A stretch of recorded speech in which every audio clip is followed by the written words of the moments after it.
Halo Sobat PTI, kembali lagi di acara Bisma Pati Bincang bersama PTI. Bersama saya Riwayanani Puspitasari selaku host yang akan menemani kalian selama beberapa waktu ke depan. Jadi Bisma Pati kali ini akan mengusung tema yakni bergerak bersama semarakan Merdeka Belajar di Perguruan Tinggi. Mungkin ngomong-ngomong masalah Merdeka Belajar, ini merupakan suatu kurikulum baru yang diimplementasikan di Indonesia yang mungkin sudah teman-teman PTI rasakan di rumah, namun mungkin tidak banyak yang tahu apa arti sebenarnya dari Merdeka Belajar. Jadi tanpa berlama-lama, langsung saja di sini sudah bergabung bersama saya narasumber yang sangat luar biasa dan memiliki segudang prestasi kepada Bapak Dr. Igede Margunayasa SPD MPD. Selamat pagi Bapak. Oke, selamat pagi Anik dan selamat pagi teman-teman. Ya, gimana perjalanannya ke sini tadi? Kejebak hujan? Tadi agak sedikit hujan padahal tadi jalan jam 7.15 dari rumah antar anak dulu ke Panji kan. Tiba-tiba lewat Sambangan itu lumayan. Jadi sangat macet tadi, bahkan hampir sekitar 30 menit tadi di turunan dari Bakti Seraga sampai di atas tuh lama. Iya, karena kan di sana mengingat jalur sekolah juga ya Pak. Nah Pak, kalau boleh tahu nih kesibukan Bapak apa nih? Bisa diceritakan terlebih dahulu? Ya, kalau dibilang sibuk ya sibuk, tapi kalau bilang ada waktu senggang, ada juga waktunya gitu. Karena sudah bisa menyempatkan diri ya, terima kasih. Tapi akhir-akhir ini gini juga, lumayan kan. Jadi Pak kan selaku Korprodi di S1 PGSD kan. Jadi kemarin baru selesai akreditasi AKAS, sekarang kami lagi mempersiapkan akreditasi dari Lamdik. Itu kalau di Prodi. Kemudian kebetulan juga kan saya menjabat di sekretaris juga untuk di S2 dan S3 pendidikan dasar. Jadi mahasiswanya juga lumayan di sana. Jadi saat ini sedang mempersiapkan beberapa kegiatan kepekaan sosial ya untuk di luar kampus dengan mahasiswa S2 dan mahasiswa S3 pendidikan dasar. Itu kalau di kampus. Kalau di luar ada juga ya. Di luar itu sekarang ini kemarin baru selesai akreditasi sekolah. Ya. Kan Pak bergabung juga di Badan Akreditasi Nasional Sekolah Madrasah kan, Provinsi Bali. Kemarin sudah visitasi 2 sekolah dan itu cukup juga untuk menyita waktu. Lamdik, Bapak tergabung juga di Lamdik. Kemarin baru selesai juga asesmen kecukupan ya. Bulan Mei ini untuk penerjunan ada di asesmen lapangan ya AL di Papua itu. Luar biasa sekali ya kesibukan Bapak, jadi nggak cuma di kampus ya, di kampus pun sebenarnya sudah cukup sibuk ya menangani mahasiswa dari S1, S2, bahkan S3 gitu. Dan juga di luar kampus ada lagi gitu. Jadi luar biasa sekali pembagian tugas dan delegasi waktunya ya, 24 jam harus maksimal. Masuk di rumah juga? Di rumah ada lagi. Di rumah ada 2 orang anak kan, jadi harus mempersiapkan itu. Termasuk juga kan ada beberapa yang kita harus siapkan juga di rumah. Karena kan saat ini saya ada channel YouTube. Itu kan harus dilanjutkan juga begitu. Dan saat ini saya sedang mengembangkan 2 channel juga itu.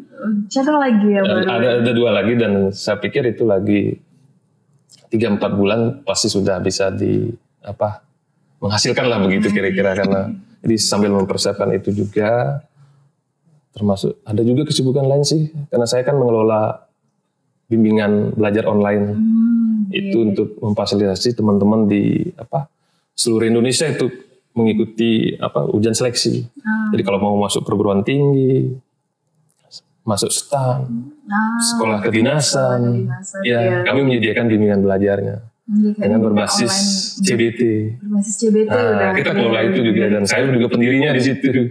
Dan sampai saat ini udah sekitar 5.000 peserta lah yang sudah kita ajak di sana bimbing ya. Dan mungkin juga sudah tamat dan sudah selesai begitu. Baik, itu luar biasa sekali Bapak tadi dari kesibukannya, sangat produktif sekali ya. Mungkin bisa diceritakan pengalaman Bapak dalam pengalaman Bapak dalam kurikulum yang baru nih, yaitu Merdeka Belajar. Bagaimana? Bisa diceritakan sedikit pengalamannya dalam mengelola sarana prasarana pembelajaran dan lain sebagainya. Jadi kalau pengalaman mengelola Merdeka Belajar ini terutama di PGSD tentunya luar biasa. Jadi kan sebenarnya konsep ini sangat bagus ya, bagaimana memfasilitasi mahasiswa ya, untuk bisa belajar sesuai dengan minatnya, sesuai dengan keinginannya, sesuai dengan motivasi, sarana dan lain sebagainya. Termasuk juga dari sisi dosennya kan begitu ya, bagaimana mengajar dengan berbagai cara, metode ya, yang memberikan kesempatan mahasiswa untuk bisa mengembangkan dirinya sesuai dengan potensinya begitu. Kalau pengalaman kemarin itu karena Merdeka Belajar kan dimulai tahun 2020 ya. 2020 itu kemarin mahasiswa kita tuh pertama lolos yang kampus mengajar perintis itu. Dan kami juga di PGSD itu mengelola namanya ada hibah namanya Center of Excellence MBKM. Itu tahun 2020. Kalau di Undiksa itu yang lolos itu adalah satu PGSD, yang kedua adalah dari Prodi Penjas. Kita kelola juga itu dengan baik. Berikutnya ada pertukaran mahasiswa. Kita kalau namanya pertukaran mahasiswa, pengalaman saya itu mengelola sudah dari 2016 itu. Jadi 2016 ada istilahnya pertukaran mahasiswa itu dengan kampus Muhammadiyah Cirebon, kemudian juga termasuk juga dengan kampus Universitas Negeri Gorontalo. Itu 2016 sebelum ada MBKM gitu. Nah, sudah ada MBKM, kita kelola juga, termasuk juga ada asistensi mengajar, ya, penerjunan mahasiswa ke sekolah ya. Jadi sebelum itu juga kita sudah kelola dengan baik, dan mahasiswa itu kalau diberikan kesempatan untuk memilih begitu, mereka lebih cenderung untuk memilih yang Merdeka Belajar. Ya, jadi kalau dibuka, dan kemarin yang lolos ke pusat juga itu lumayan banyak. Kalau di mahasiswa kami ada 150 orang per angkatan untuk ikut di kegiatan Merdeka Belajar yang diselenggarakan oleh kementerian, termasuk juga yang diselenggarakan oleh Fakultas Ilmu Pendidikan. Gitu. Jadi itu susah tetapi yang penting itu adalah keinginan mahasiswa. Jadi kan kami dari sisi dosen ataupun prodi kan tinggal memfasilitasi begitu. Berbicara masalah Merdeka Belajar, menurut Bapak sendiri apa poin penting dari Merdeka Belajar bagi mahasiswa dan juga bagi dosen? Jadi kalau poin pentingnya kan namanya merdeka kan bebas, berarti dia bebas belajar dengan gayanya kan, dengan keinginannya, dengan harapannya dia seperti apa. Jadi tinggal mereka sesuaikan dengan masing-masing mahasiswa. Begitu juga dari sisi dosennya kan. Jadi bagaimana mengajar dengan berbagai metode, dengan berbagai sarana yang ada, ya tentunya kan bagaimana mahasiswa kita itu bisa memiliki keterampilan. Jadi bukan hanya sekedar tahu ya, 2+2 itu sama dengan 3, itu 2+2 sama dengan 4 ya. Jadi tidak hanya cukup di situ kan. Jadi bagaimana dia terampil berkomunikasi, bagaimana dia terampil berkolaborasi, bagaimana dia bisa berpikir kritis, bagaimana dia bisa kreatif, pemecahan masalah, kan itu yang harus diajarkan di mahasiswa, termasuk di anak-anak kita. Nah, masalah di revolusi industri 4.0 di mana kolaborasi itu menjadi kunci, seperti yang Bapak jelaskan tadi, ada sisi kolaborasi. Ini merupakan PR sendiri bagi dosen bagaimana menciptakan kolaborasi di tengah-tengah pembelajaran, proses pembelajaran. Kalau dari pengalaman Bapak, bagaimana Bapak menciptakan supaya mahasiswa itu cenderung lebih kolaborasi di tengah kompetitifnya mungkin mahasiswa-mahasiswa di jurusan Bapak? Nah, ini penting sekali nih. Kebetulan ya kemarin itu dapat pengalaman ya.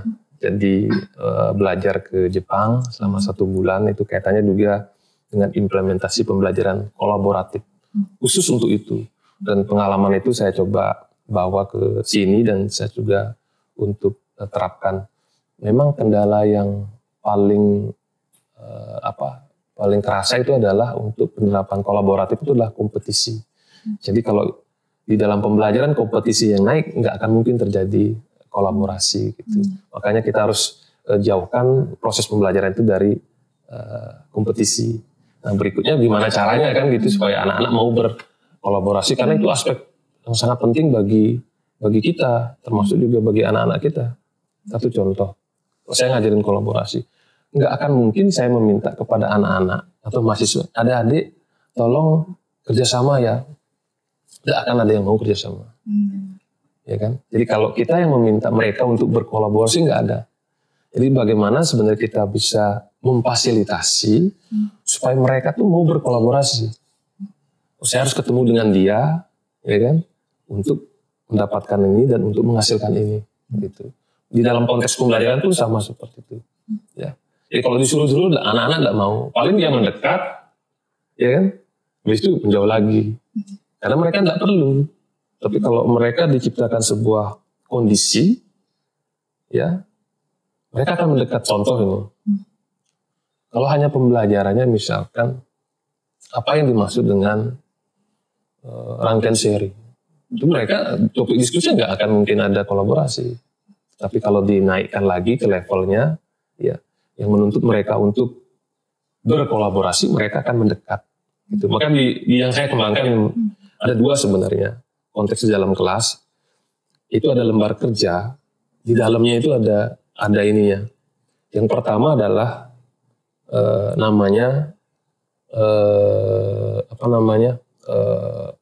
sharing task. Jadi begini, ini tugas-tugas yang harus anak-anak lakukan untuk mengisi bahwa dirinya itu tahu tentang A gitu. Jadi hanya beberapa pertanyaan atau permasalahan dasar yang sebenarnya jawabannya itu ada di buku itu dulu. Coba adik siapa namanya? Ani. Misalkan ke kampus kan. Ya, apakah sebelum ke kampus tuh membaca dulu di rumah? Kayak jawaban jujurnya mungkin enggak ya.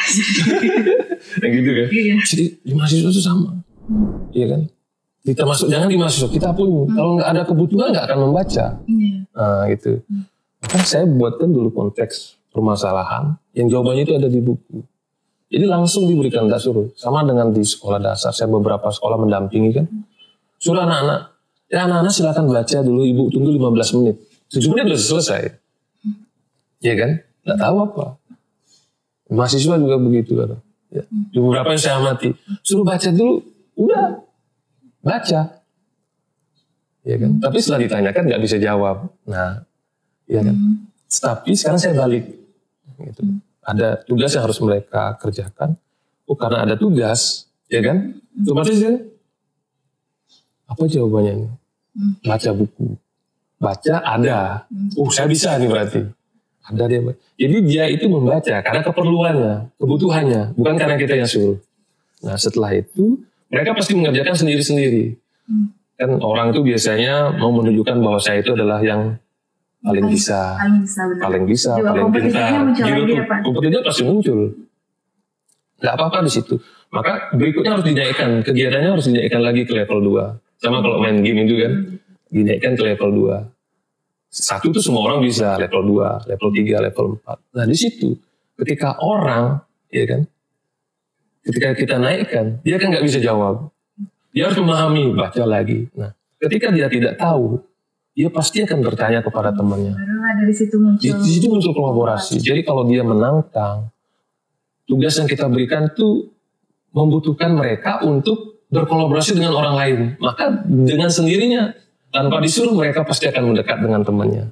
Saya akan menanyakan, ya kan, mengerjakan dan lain sebagainya. Pasti itu. Ya. Berbicara mungkin tadi masalah kolaboratif ya Bapak, yang penting juga dalam Merdeka Belajar, dan ada satu lagi yang tidak kalah penting dalam Merdeka Belajar. Dari kata merdeka itu adalah mandiri, belajar secara mandiri. Nah, bagaimana langkah-langkah yang dapat diambil oleh dosen selaku fasilitator ya dalam Merdeka Belajar ini untuk membuat siswa dapat belajar secara mandiri? Iya. Kalau belajar mandiri itu kan begini kan, bagaimana mahasiswa tanpa bimbingan dosen, mereka mau belajar, mempersiapkan dan lain sebagainya. Yang saya lakukan selama ini, ya, jadi kalau besok masuk kelas, langsung diskusi dan lain sebagainya, itu nggak akan jalan. Ya kan? Sebelum atau 1 minggu sebelum perkuliahan, saya pasti memberikan tugas untuk membaca buku, atau membaca modul bab tertentu yang akan dibahas. Dibaca. Tapi kalau disuruh baca, saya belum yakin apakah semua membaca atau mereka membaca tetapi tidak memahami.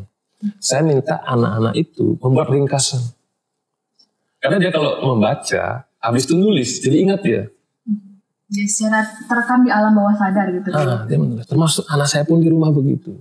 Jadi kalau suruh membaca cerita si Kancil, tidak membuat ringkasan, saya tidak mau. Jadi bisa jadi dia baca, tapi tidak memahami. Hanya membaca lewat ya. Udah selesai gitu. Itu sebenarnya nggak ada yang masuk gitu. Maka dengan meringkas, pasti sedikit dia akan masuk gitu. Itu dari sisi kemandirian. Yang ketiga, saya minta untuk membuat mind mapping, peta pikiran. Jadi dengan ringkasan yang panjang, sekarang diringkas menjadi satu gambar kecil yang menyediakan keterhubungan antar masing konsep. Ya kan? Jadi misalkan tentang rangkaian, seri, paralel. Seri itu apa cirinya? Jadi dibuat pohon-pohon, diwarnai. Itu ada di catatan mahasiswa. Di Anik kalau ini coba ditanyakan ke mahasiswa yang Bapak ajar gitu ya. Jadi pasti dia punya catatan itu. Termasuk mind mapping, diwarnai. Selain untuk mendukung kreativitas dan belajar mandirinya. Yang keempat, mereka tuh di rumah mengerjakan, saya berikan lembar kerja. Jadi kalau sudah membuat ringkasan, mereka tuh harus mengerjakan latihan. Nah, adik kan membaca dan lain sebagainya. Tanpa latihan kan seperti apa di medan perang gitu, nggak tahu gitu, nggak akan bisa juga. Jadi harus dilatih. Jadi apa yang sudah didapatkan dari membaca dan meringkas, kan harus diterapkan dalam bentuk latihan soal atau apa. Besoknya, masuk ke kelas kita tinggal diskusi, mana yang diketahui, mana yang tidak dipahami, tinggal itu aja yang didiskusikan. Jadi yang 3 SKS mungkin bisa belajar 1,5 jam, 2 jam udah clear. Tinggal setelah itu diberikan tindak lanjut berupa tugas atau apa gitu. Jadi belajar mandirinya dia di rumah dulu dengan sesuatu yang kita berikan gitu. Ya. Baik, itu menarik sekali ya. Mungkin bisa juga diterapkan oleh mahasiswa PTI ya, gitu bagaimana cara belajar mandiri di rumah. Tadi hal yang menarik yang saya tangkap itu ada di peta mind mapping itu ya, benar. Karena itu terekam jelas gitu ya, diingatan secara konsep diingatan para mahasiswa sehingga mahasiswa itu bisa mengingat dan bisa memahami konsep-konsep tersebut dengan lebih mudah. Seperti itu. Nah, selanjutnya kita seperti yang saya bicarakan tadi, kita tengah memasuki era revolusi industri 4.0. Nah, dari sisi dosen, bagaimana dosen itu mempersiapkan mahasiswa supaya mahasiswa itu ready gitu dalam menghadapi nantinya terjun ke dunia industri 5.0 seperti itu. Jadi sebenarnya kalau di saya ya, itu bukan konten yang kita berikan ke mahasiswa, tapi bagaimana mereka itu bisa berpikir dan bisa memecahkan masalah. Ya, 4C itu yang sering sudah mungkin adik-adik juga tahu kan, bagaimana keterampilan dia. Yang pertama itu adalah berkomunikasi. Komunikasi itu tidak hanya kita berbicara mengeluarkan pendapat, tapi yang lebih penting itu adalah mendengarkan pendapat orang lain. Iya kan? Jadi komunikasi itu tidak hanya berbicara atau aktif ngomong ya, tapi juga harus aktif mendengar. Yang masalah kita itu yang kedua, jarang kita mau mendengarkan orang lain. Nah, dalam kehidupan ke depan ini kita harus terlampir juga bagaimana mendengarkan orang lain. Jadi konsep belajar dan lain sebagainya dimanapun bertugas, ya. Jadi kalau saya mau berbicara, mungkin adik dulu yang mendengarkan. Jadi adik berbicara, Pak yang akan mendengarkan. Itu harus dilatih dari sekarang. Kalau semuanya berbicara kan nggak ada yang mendengarkan jadinya. Itu. Dan kita sudah latih itu di mahasiswa, termasuk juga Bapak mendampingi beberapa sekolah ya, bagaimana melatih keterampilan berkomunikasi. Baik berbicaranya, baik juga kemampuan mendengarkannya gitu. Satu contoh nih yang Bapak terapkan. Kalau presentasi, ya kan, kalau semua yang dipresentasikan itu sama, nggak usah diulang-ulang. Jadi kalau adik presentasi kan, kelompok kedua presentasi dengan hal yang agak sama, dia mau nggak mendengarkan? Ya mungkin enggak ya, karena sudah mendengarkan. Sudah mendengarkan, tak bosan. Kita itu alamiah ya. Jadi kalau sesuatu yang sudah sama, sudah kita tahu, nggak akan kita dengarkan. Jadi presentasinya cukup satu, kecuali ada yang berbeda. Yang berbeda itulah yang harus disampaikan, dikaji, sehingga orang lain mau mendengarkan. Jadi kalau sesuatu yang diulang-ulang itu didengarkan nggak bagus menurut saya. Itu konteks berkomunikasi. Kaitannya bagaimana menyiapkan lulusan kita untuk bisa menghadapi era yang semakin ke depan ini semakin tidak menentu ya, tidak pasti begitu. Yang kedua itu adalah keterampilan berkolaborasi seperti tadi itu. Biasanya yang masalah itu yang tadi. Yang kompetitif itu. Adik pernah nggak berkolaborasi dalam satu kelas? Mungkin dalam mengerjakan proyek gitu. Satu kelas ya, bukan satu kelompok. Satu kelas itu jarang terjadi ya karena melibatkan begitu banyak orang. Itu penting. Saya sudah pernah lakukan itu dan beberapa juga sekolah mendampingi. Jadi bagaimana setiap orang di dalam satu kelas itu berkolaborasi. Di kelompok besar itu 35 orang. Tapi mereka berkolaborasi juga di satu kelompok. Jadi mereka mengerjakan proyek, ya, satu kelompok. Jadi mereka harus berkolaborasi kan di dalam satu kelompok tersebut. Pembagian tugas dan lain sebagainya. Tapi juga mereka harus berkolaborasi dengan kelompok yang lain. Jadi masalah warna dan lain sebagainya. Jadi kalau mereka tidak ada komunikasi yang baik, bisa jadi dia warnanya agak biru, ini agak biru muda.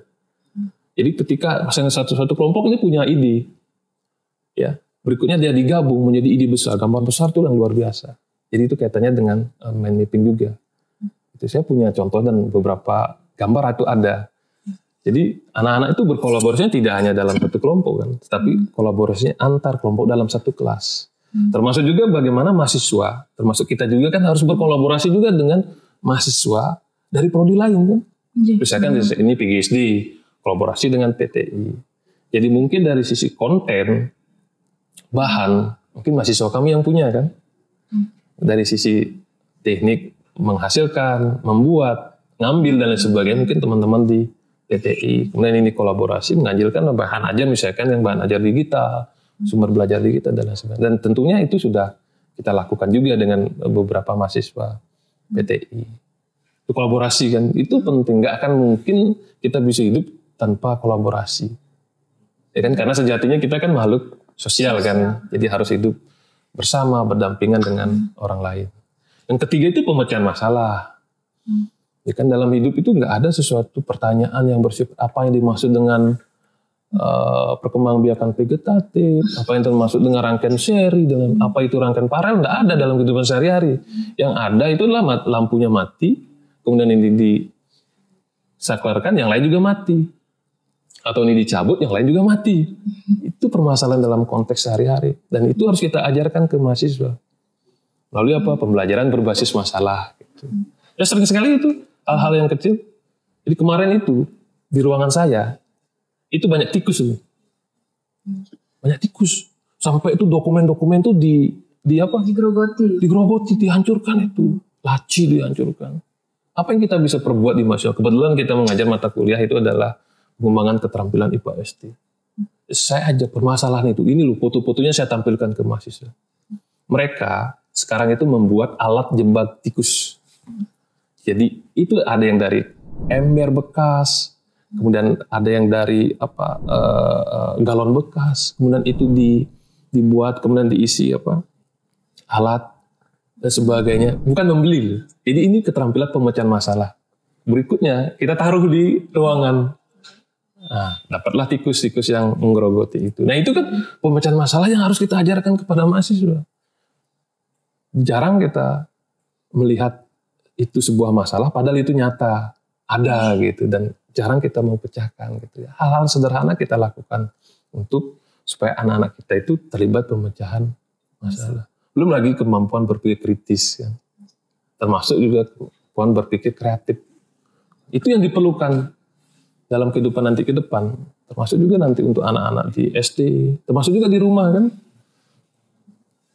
Saya di rumah, kreativitas. Setiap hari Minggu itu, saya dan anak saya itu membuat produk kreativitas. Topeng dari kardus, ogoh-ogoh dari kardus, gitu. Berikutnya mobil-mobilan dari kardus, dan lain sebagainya. Jadi itu tentunya untuk apa? Untuk mendukung daya imajinasi dan kreativitas anak-anak kita. Gitu. Kalau nggak dilatih, nggak disiapkan, nggak akan mungkin tercapai itu. Itu deh, Ani. Jadi menarik sekali ya Sobat PTI, bagaimana suasana belajar dalam kelas menurut pengalaman Bapak Pak Guna ya. Yeah. Jadi dari bagaimana mahasiswa diajari berkolaborasi dalam satu kelas ya. Satu kelas itu. Satu kelas, jadi tidak hanya di beberapa kelompok kecil seperti itu. Dan juga tadi juga disinggung mengenai pemecahan masalah dan lain sebagainya, di mana masalah-masalah dalam kehidupan sehari-hari itu dibawa kepada proses pembelajaran dan bagaimana mahasiswa melalui ide-ide kreatifnya nanti memecahkan masalah tersebut. Luar biasa sekali. Jadi selanjutnya nih yang berhubungan sedikit dengan anak PTI nih, masalah teknologi ya. Bagi anak PTI mungkin teknologi itu sangat bestie gitu ya kalau bahasa Jawa sekarang ya gitu. Dan di sini bagaimana dosen gitu ya dalam menerapkan teknologi dalam pembelajaran. Seberapa pentingnya teknologi bagi dosen pada sistem Merdeka Belajar ini? Jadi kalau pandangan saya ya kaitannya dengan teknologi itu begini. Kan sekarang itu banyak di lapangan tuh kan guru akan digantikan oleh robot. Maksud bisa jadi dosennya digantikan oleh robot kan. Itu menurut Anda gimana? Bisa nggak kira-kira? Kalau dari pandangan saya itu belum bisa. Kalau saya itu bisa. Jadi kalau pekerjaan kita hanya bersifat rutinitas loh.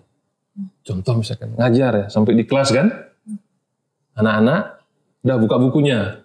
Sekarang Bapak mau menjelaskan tentang perkembangbiakan vegetatif alami dan vegetatif buatan.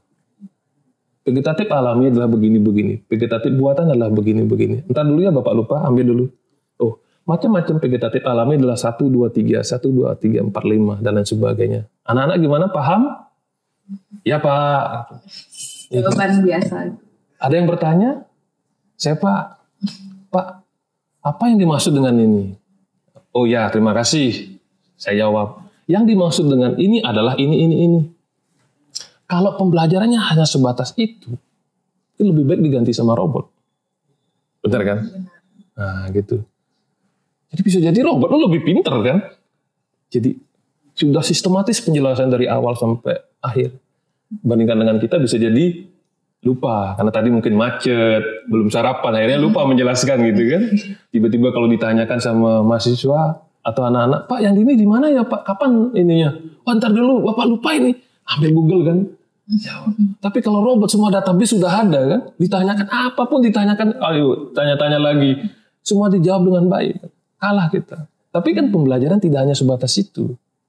Ya kan? Bagaimana memberikan kesempatan kepada mahasiswa, bagaimana dia berlatih, ya kan? Bagaimana karakternya supaya ngomongnya pelan, berbicara yang baik, tidak menyinggung perasaan, kan begitu ya?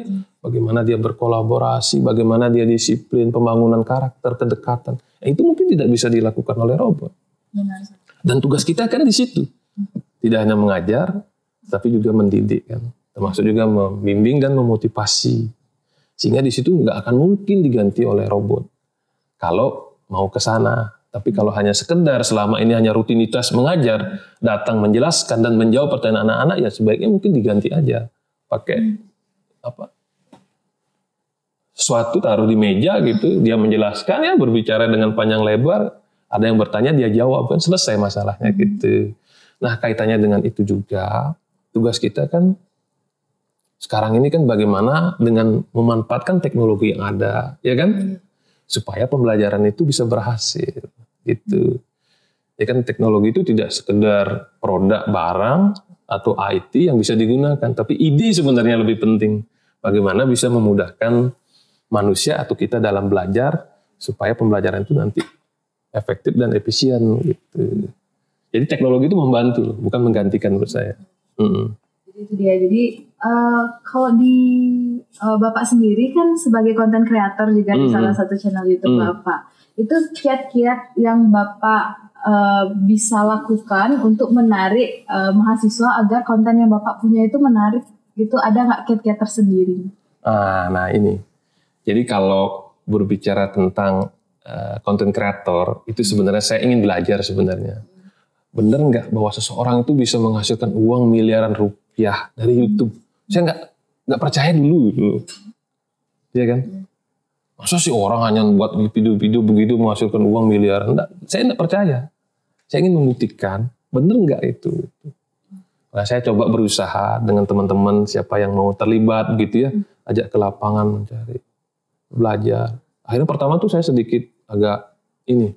Wah susah juga ini ternyata gitu, susah. Akhirnya saya balik ke arah, kayaknya kita harus bermain yang ada di depan kita, laptop. Itu deh. Jadi kalau ke lapangan bikin video kan mahal biayanya. tapi belum menghasilkan kan. Tapi bagaimana kita kerja di laptop bisa menghasilkan. Jadi sederhana. Jadi kalau mau tertarik, ya masalah apa yang ada di lapangan itu satu. Yang kedua, solusi apa yang bisa kita tawarkan. Jadi kalau nggak ada masalah, tiba-tiba kita ngasih sesuatu kepada orang lain, nggak ada yang diterima. Walaupun bagus, menarik, dibuat dengan biaya mahal. Tapi kalau tidak ada permasalahan yang bisa menjawab itu, nggak akan dilihat oleh orang. Tapi kalau kita tahu masalahnya itu, nggak ada dulu informasi yang membantu audien untuk bisa memahami ini. Nah tiba-tiba Anik punya bahan yang bisa ditampilkan, yang bisa membantu itu. Wih, ternyata bagus nih punyanya Anik. Nih, bagus nih. Nah, gitu. Jadi begitu. Jadi kalau kita membuat sesuatu tanpa ada yang memerlukan, tanpa ada masalah yang ingin kita selesaikan, nggak akan ada yang minat. Menurut Bapak itu. Gitu. Makanya harus ada dulu permasalahan apa yang akan kita bantu dan kita angkat melalui channel kita. Gitu. Jadi terbukti juga ya, karena kemarin saya sempat kepoin juga, viewsnya tuh lumayan banyak ya videonya Bapak. Ya itu sekarang ya sudah inilah gitu ya. Dan saya membuktikan, ternyata benar gitu loh. Benar ya. Karena saya kan sudah menghasilkan juga dari situ. Dan saya kalikan dengan jumlah subscriber saya, dengan yang punya orang 20 juta subscriber, saya kalikan dengan perbandingan loh. Dengan sekian klik tayang, dengan sekian subscriber. Saya dapat sekian, kalau dia, ternyata betul itu. Sampai dapat 1 miliaran 1 bulan tuh memang, dengan analisis saya tuh memang bisa begitu. Dan itu yang ingin saya buktikan gitu. Dan sekarang itu di Anik saya membuat lagi 2 channel YouTube. 2 channel YouTube, itu khusus sebenarnya untuk yang stiker. Karena itu anak saya tuh seneng ya gunting-gunting stiker. Itu kaitannya dengan kreativitas. Jadi dia membaca, dia membuat ringkasan, kan harus diwarnai dia. Tambahin stiker kan. Jadi untuk anak itu bagus, ya. Untuk nanti ke depannya juga iya. Termasuk juga itu adalah saya buat lagi 1, itu kaitannya dengan bermain dan kreativitas. Namanya itu Dharma Paiju sama Putri Prilly gitu nama channelnya. Dia pengen, Pak saya maunya Putri Prilly. Saya punya Dharma Paiju. Apa sih Dharma Paiju? Ya Pak Dharma Paiju. Ya sudah kita bikinkan. Dan itu menurut saya itu ya 2 bulan 3 bulan itu saya yakin itu pasti dapat ini. Karena saya sudah punya konsep. Permasalahan apa yang ingin saya pecahkan melalui 2 channel itu. Gitu. Dan itu sebenarnya saya ingin memfasilitasi dan memberikan contoh kepada adik mahasiswa bahwa itu sebenarnya peluang kita. Ya ini udah punya? Belum. Harus. Jadi sambil santai-santai bikin-bikin, edit, upload. Nggak tahu kan 3-4 tahun ke depan itu seperti apa. Gitu. Ya kan? Saya inginnya adalah anak-anak itu belajar. Dan saya sekarang sudah bisa juga memfasilitasi 2 mahasiswa punya channel YouTube juga. Dan dia sudah menghasilkan. Jadi sering kita ajak-ajak ya, kamu harus bikin, kamu punya bahan, kamu punya peluang itu. Iya kan? Mungkin ini juga sangat besar peluangnya bagi mahasiswa PTI ya. Karena mengingat kami ada salah satu pengkonsentrasian multimedia yang mana memang sehari-harinya mengedit dan lain sebagainya. Jadi mungkin peluangnya bakal lebih besar. Mungkin bagi teman-teman di rumah bisa nih dari sekarang. Bapak aja punya 3 kan begitu ya? Iya, bapaknya aja punya 3. Gitu. Jadi adik-adik harus punya. Generasi milenial nggak boleh kalah gitu. Jadi gitu. Apabila kita tahu masalah yang ada di masyarakat dan kita punya solusi untuk memecahkannya, bisa ditampilkan, disajikan dalam bentuk video YouTube tadi mungkin sebagai contoh salah satunya. Baik, berbicara masalah teknologi lagi nih Pak, di era digital ini yang paling berkembang pesat kan sosial media, yang dampaknya itu nggak cuma dampak positif ya, dampak negatifnya juga mungkin banyak banget mungkin yang kita tahu. Jadi bagaimana cara kita sebagai dosen atau sebagai mahasiswa mungkin ya, bagaimana caranya agar kita tidak terjerat sisi-sisi negatif. Jadi ketika kita membuka suatu teknologi misalnya HP, agar kita tidak cenderung untuk nyaflir gitu, bahasa baliknya nyaflirnya malah buka sosial media, bukan buka e-learning gitu misalnya. Ya. Jadi kalau berbicara itu memang agak susah sih. Agak susah. Kecuali itu pribadi ya. Gitu. Ya kan? Sekarang saya mau diskusi di e-learning enggak yang lain-lain. Gitu kan. Tapi kalau ternyata ada yang lain saya buka, bisa jadi kan, itu masing-masing udah walaupun kita sudah berikan A, B, C, D, itu tetap kembali ke kita gitu. Kayak adik, tanpa disuruh pun sebenarnya, tanpa diberitahu pun mungkin adik sendiri, nggak usah saya buka, ini saya mau belajar gitu. Ya kan? Tapi sebenarnya yang itu kan nggak perlu kita awasi atau kita berikan treatment kan. Tetapi anak-anak yang ketika mau bergabung, baru sedikit sudah pindah ke yang lain. Nah itu perlu kita berikan treatment gitu. Bagaimana supaya tidak demikian kan. Contohnya ketika adik di e-learning ya kan, atau diberikan kasus terus adik-adik ngambil di Google kan. Jadi ting kita masuk ke situ kan. Ya kan, masuk ke ke WA aja nih kalau ada sesuatu. Tapi kalau yang diberikan tuh menantang, sekali lagi ini sama kasusnya, menantang, kemudian memicu keinginannya untuk menyelesaikannya dengan baik, dengan tepat, dia akan menghindarkan hal-hal yang seperti itu. Tapi kalau yang sesuatu yang kita berikan, sesuatu yang sudah biasa, habis itu yang sederhana dan sesuatu yang mudah begitu, tentunya sepelekan, udah selesai begitu, dia nyari yang lain.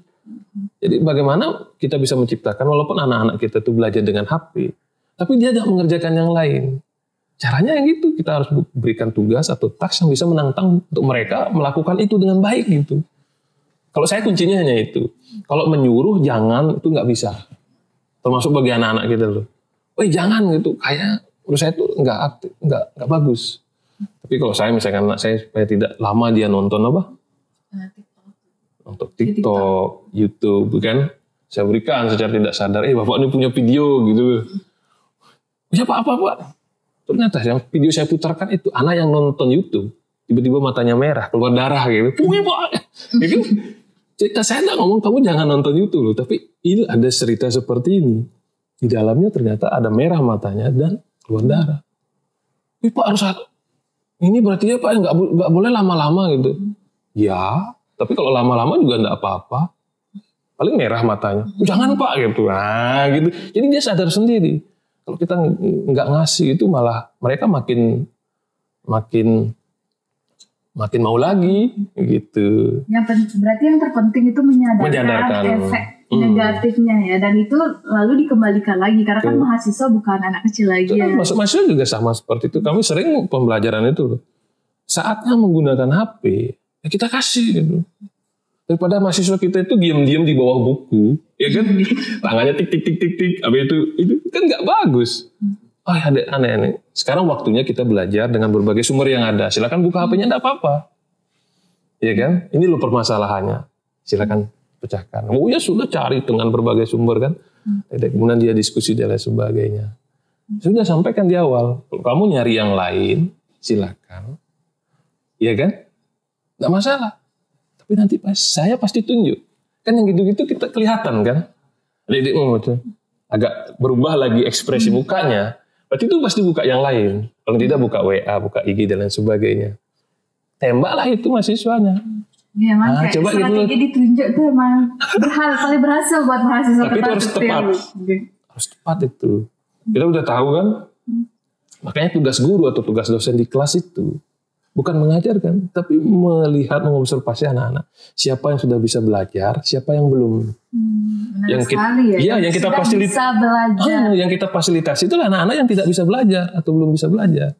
Yang sudah bisa belajar dengan baik, sudah bisa bertanya, berkomunikasi, udah usah itu dilakuin. Jadi apa dosen punya indera keenam gitu yang bisa membaca muridnya, siapa yang kira-kira belum paham dengan materi atau apa? Itu pengalaman. Jadi kelihatan tuh misalkan raut ekspresi gitu. Tiba-tiba yang lain memikirkan sesuatu kan, tapi dia agak senyum sedikit. Berarti ada sesuatu yang lain nih. Itu dia gerakan kaki, gerakan tangan di meja. Kadang-kadang itu mengelabuhi. Jadi kita harus pastikan itu bahwa dia itu benar, ya kan? Makanya kemarin itu ada. Saya duduk, dia baca. Karena kita berikan dulu open access kan beberapa materi. Tidak apa-apa. Saya berdiri, contohnya ini loh, dia baca kan, dia baca. Saya berdiri, dia itu mengangkat handphonenya. Menurut saya itu sesuatu, pasti ada sesuatu di sana. Saya berdiri, yang lain tuh asiknya diem dia, nggak ada perubahan perilaku gitu. Tapi 2 orang, saya berdiri, yang lain tuh ngangkat HP, dan yang lain pasti ada sesuatu yang di situ. Makanya nanti Saya tuju, saya sih coba adik, coba jelaskan. Nggak bisa menjelaskan loh, gitu. Karena saya yakin dia itu pasti melakukan aktivitas yang berbeda. Karena ketika dosennya berdiri kan, dia ngangkat teleponnya biar tidak diketahui gitu. Nah itu hal-hal yang bisa kita amati. Tapi kalau kita nggak perhatian sama mahasiswa, nggak tahu itu gitu. Makanya di situ ketika mereka kerja, saya sering keliling dan melihat apakah ada istilahnya itu sikap-sikap yang di luar dari teman-temannya gitu loh. Yang paling beda. Paling beda gitu. Itu bisa dicurigai sehingga kita bisa pastikan mereka mungkin lepas dari harapan kita untuk belajar menggunakan HP berbagai sumber gitu. Sehingga patut kita minta mereka, dan saya yakin tuh besoknya tidak akan demikian. Karena orang tuh kan nggak mau sesuatu yang jelek atau buruk tuh terjadi 2 kali kan. Masih cukup sekali, besok enggak akan seperti itu. Jadi kira-kira terjawab sudah ya Sobat PTI di rumah. Kenapa kadang-kadang dosen itu menunjuk kita pada saat kita tidak tahu. Ternyata itu bagian dari bagaimana dosen itu mengamati perilaku kita. Sebenarnya memang ketara banget dari perilaku kita. Apa kita sungguh-sungguh dalam belajar atau tidak. Mungkin satu pertanyaan terakhir nih Pak. Jadi menurut dari sudut pandang dosen, mahasiswa yang ideal itu seperti apa dalam relasi kampus Merdeka? Dari cara belajarnya, cara komunikasinya mungkin, dan lain sebagainya. Kan kalau kita berbicara Merdeka Belajar ya mereka belajar dengan berbagai cara, sesuai dengan keinginannya, sesuai dengan minatnya kan. Kalau saya bikin project, saya nggak tetapkan loh, ini yang harus kamu buat. Ya kan? Tapi dia yang memilih, ini ada masalah dan yang akan saya kerjakan yang seperti ini Pak. Ya, itu sesuai dengan minatnya. Pak ternyata itu saya mau begini Pak, karena saya begini. Ya, silakan itu yang dikerjakan. Tapi dengan form penilaian yang sama, bagaimana persiapan, bagaimana eksekusinya, bagaimana tampilan akhir proyek kan. Proyek A dan proyek B kan nggak mungkin sama format penilaiannya gitu ya kan. Cuman itu yang kita bisa fasilitasi. Jadi mereka belajar sesuai dengan keinginan minatnya. Kita juga mempersiapkan supaya bisa memunculkan anak-anak yang seperti itu gitu. Jadi kalau yang ideal kan sekarang ini banyak ini ya, sesuatu yang berkembang di luar mahasiswa itu bisa mempengaruhi mahasiswa sendiri. Kalau saya bagaimana menyiapkan mahasiswa saya itu yang 4C yang tadi itu.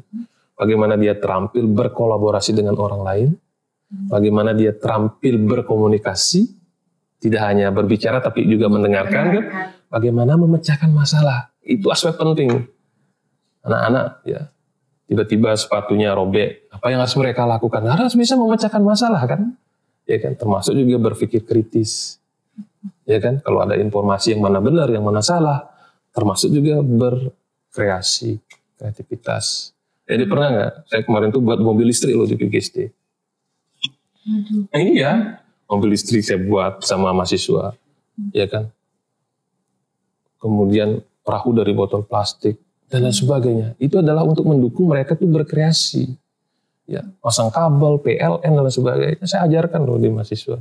Mungkin kalau di PTI itu ada di matkul dasar robotika ya, kami merancang sebuah sedemikian proyek juga. Ya, tapi itu hal yang sederhana yang mendukung mereka berkreasi. Bukan yang detail harus ada ini, enggak. Kita kan nggak tahu itu kan. Tapi idenya itu loh, berarti kalau ini begini, yang namanya komponen tuh hanya ada ini. Tinggal kalau mau lebih hebat lagi, tinggal ini yang ditambahkan. Mau lebih hebat lagi, ini yang ditingkatkan. Kan gitu aja kan. Secara dasar kan pasti sama dia, apapun itu. Gitu. Itu yang saya ingin ajarkan ke mahasiswa.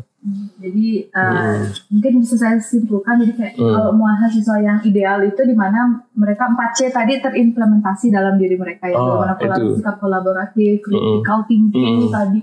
Keterampilan komunikasi, bagaimana tidak coba berbicara, dan bagaimana tadi cara mendengarkan. Oke, baik. Itu pertanyaan terakhir. Mungkin ada satu kalimat, Pak, jadi untuk yang bisa digunakan sebagai nasihat mungkin untuk mahasiswa dalam implementasi kurikulum Merdeka Belajar ini. Ya, kaitannya dengan teknologi juga ya. Kaitannya dengan saya itu sendiri. Sekarang itu sebenarnya tidak ada mahasiswa yang bodoh. Tidak ada mahasiswa yang tidak bisa. Kalau saya memandang itu, karena sekarang itu berbagai sumber itu, bahan itu ada dan berlimpah dan itu tersedia gratis. Ya kan? Jadi kalau adik mau belajar apa tinggal baca. pahami, cari yang lain lagi kan begitu. Ada yang nggak bisa lihat di YouTube bagaimana caranya dan lain sebagainya. Jadi saat ini nggak ada manusia, ya anak-anak, ya siswa, mahasiswa itu yang menurut saya itu yang bodoh ataupun yang tidak terampil. Karena semuanya ada, tinggal bagaimana kita bisa memanfaatkan itu kan gitu. Saya punya kakak sepupu tamatan SMP. Tapi dia bisa memperbaiki kulkas, memperbaiki TV, perbaiki kompor, masang kabel dan lain sebagainya. Karena dia satu membaca, ya kan? Yang kedua sesuai dengan minatnya. Kemudian dia nonton tutorial di YouTube, dia aplikasikan. Pembelajaran kan itu. Merdeka belajar juga itu. Jadi bagaimana anak kita atau kita belajar sesuai dengan minat kita dengan berbagai cara. Nah, gitu. Ya, baik. Jadi terima kasih Bapak atas nasihatnya, mungkin bisa dicermati ya teman-teman PTI di rumah. Jadi tidak terasa karena keterbatasan waktu juga, karena kita sudah ada di penghujung acara. Jadi itu dia Bisma Pati bincang bersama PTI kali ini. Jadi saya selaku host Niwayanani Puspitasari memohon maaf ya sebesar-besarnya apabila terdapat kesalahan kata, dan saya juga berterima kasih sebesar-besarnya kepada Bapak Guna ya, karena sudah menyempatkan diri di tengah kesibukan yang sangat padat ini untuk hadir menemani kita di pagi hari ini. Untuk itu saya Adi Puspita pamit undur diri. Sampai jumpa di Bisma Pati berikutnya. Ya.